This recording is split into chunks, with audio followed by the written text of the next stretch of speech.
बड़ी मेहनत और सीखने की भूख ने फराडे को रॉयल इंस्टीट्यूट तक पहुंचाया और फिर उनको मिला उनका मुकाम।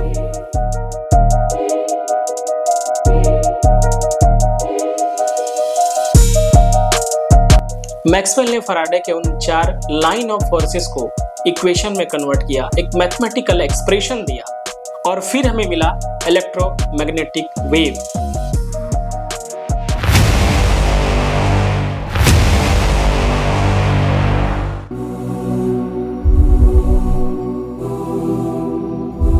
Welcome back. आज हम लोग संडे सीरीजन में जानेंगे और बनाएंगे एक साइंस की ऐसी कहानी, एक ऐसा एक्सपेरिमेंट जो 1800 के करीब में शुरू हुआ था और आज हम लोग उसको जानते हैं इलेक्ट्रोमैग्नेटिज्म के बारे में।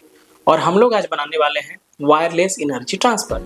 एक कॉइल का एनर्जी दूसरे कॉइल में वायरलेसली कैसे ट्रांसफर कर सकते हैं, ये आज हम लोग एक्सपेरिमेंट की मदद से जानेंगे और सीखेंगे। आइए आपको ले चलते हैं एक वैज्ञानिक यात्रा पर, जिसमें हम लोग थोड़ा सा पीछे जाकर समझते हैं कि कैसे इसकी शुरुआत हुई थी और आज हम लोग कहाँ पर हैं और हमारे डेली लाइफ में उसका क्या इंपॉर्टेंस हो गया है। माइकल फराडे को हम लोग जानते हैं उनके मैग्नेटिक इंडक्शन की वजह से, लेकिन माइकल फराडे एक इलेक्ट्रोकेमिस्ट थे और उनका डिस्कवरी क्लोरीन और कार्बन कंपाउंड को लेकर भी है और उनका काफ़ी योगदान केमिस्ट्री में रहा है। लेकिन हम लोग उनको इलेक्ट्रोमैग्नेटिक इंडक्शन की वजह से जानते हैं। आज के संडे सीरीजन में हम लोग बना रहे हैं वायरलेस एनर्जी ट्रांसफर प्रोजेक्ट और इस वायरलेस एनर्जी ट्रांसफर का कहानी आज से शुरू नहीं हुआ, ये कहानी बहुत पुरानी है। उस समय से जब इलेक्ट्रिसिटी और मैग्नेटिज्म दोनों अलग अलग बातें थी। आइए चलते हैं एक वैज्ञानिक यात्रा पर, फराडे से लेकर मैक्सवेल और मैक्सवेल से लेकर आइंस्टीन तक का सफर, इलेक्ट्रोमैग्नेटिज्म का सफर। एक लड़का जो महज 13 साल की उम्र में एज ए बुक अप्रेंटिस का काम करना शुरू किया, वो किताबों को ना सिर्फ सिलता था बल्कि विज्ञान की किताबें अगर उसके हाथ लगता था तो उसे पढ़ता भी था। उस समय लंदन में फिलोसॉफिकल सोसाइटी थी जिसमें अलग अलग साइंस टॉपिक पर कुछ लेक्चर हुआ करते थे और उसका ये इंटरेस्ट कि साइंस का डिस्कशन समझ सकें, जान सके, वो उस फिलोसॉफिकल सोसाइटी में लेक्चर सुनने के लिए जाया करते थे और उन सभी लेक्चर का सारांश नोट्स तैयार किया था। वो लगभग 300 पेज का था और वो अपना नोट्स उन्होंने उस समय के चर्चित केमिस्ट हेम्फ्री डेविड को भेजा।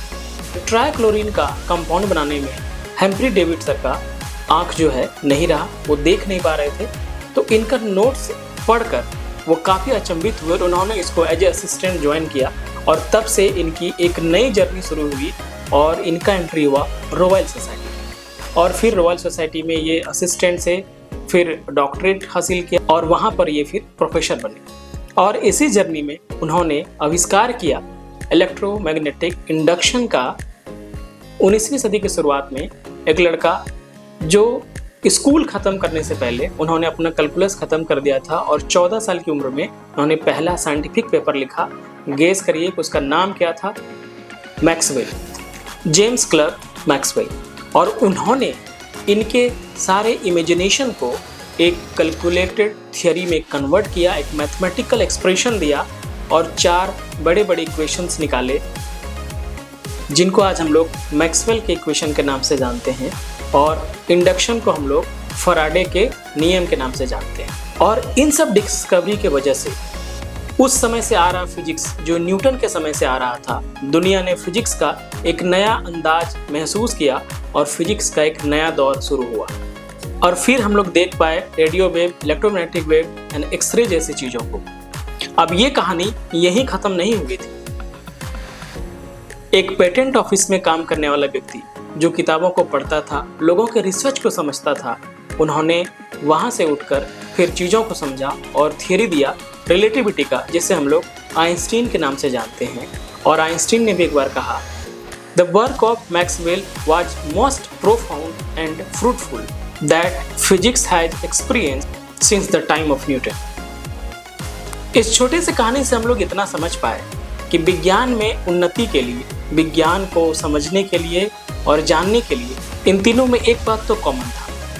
अगर हम लोग फराडे सर की बात करें तो उन्होंने डायरेक्टली यूनिवर्सिटी में एडमिशन नहीं लिया था, उनका क्यूरियोसिटी उनको वहाँ तक लेकर गया।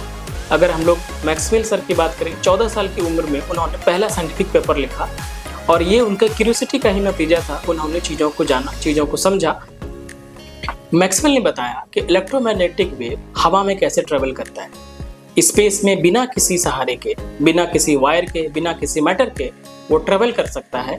और फिर उन्होंने मेजर किया उसका स्पीड, और उन्होंने क्या पाया? उन्होंने पाया कि जो इलेक्ट्रोमैग्नेटिक वेव का स्पीड है वही स्पीड लाइट का है, और उन्होंने बताया कि light itself is a electromagnetic wave.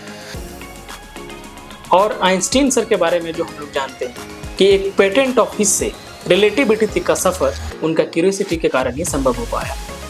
अब हम लोग फिर अगले कहानी में मिलते हैं, तब तक चलिए मिलते हैं बच्चों से जिन्होंने आज इस पर प्रोजेक्ट बनाया है।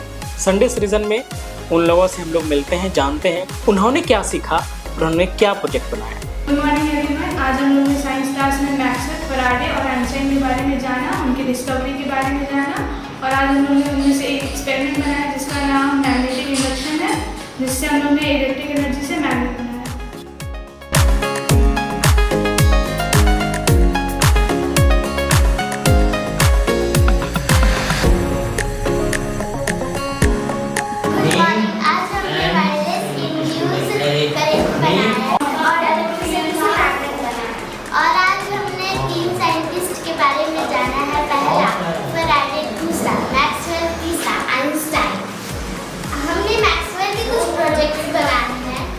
अगर आपके घर में भी है क्यूरियस माइंड, ज्वाइन करिए हमें संडे सीजन को। हर संडे कुछ नया सीखते हैं, साथ चलते हैं, किसी नया डिस्कशन पर पहुंचते हैं, किसी नए कॉन्सेप्ट को प्रैक्टिकल तरीके से समझते हैं। सिर्फ थियोरी नहीं, practical based learning, project based learning, hands on activity के द्वारा हम लोग कॉन्सेप्ट को समझते हैं और जानते हैं।